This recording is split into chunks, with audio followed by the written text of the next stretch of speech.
Simula kagabi hanggang kaninang madaling araw ay nakaranas na ng pag-ulan dito sa lalawigan pero mahina hanggang sa katamtaman pa lang ang lakas nito. Wala pa namang naitatalang pagbaha sa iba't ibang bayan. Kahapon, itinaas ng Provincial Disaster Risk Reduction and Management Office ang red alert status. Ipinatutupad ang forced evacuation sa coastal municipalities.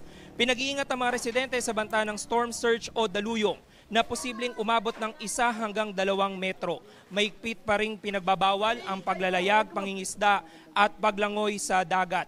Naka-standby na rin sa 7 quick response stations ang mga gagamiting search and rescue equipment gaya ng mga rubber boats, life vests at life ring. Minomonitor ang antas ng tubig sa Cagayan River at mga tributaries nito.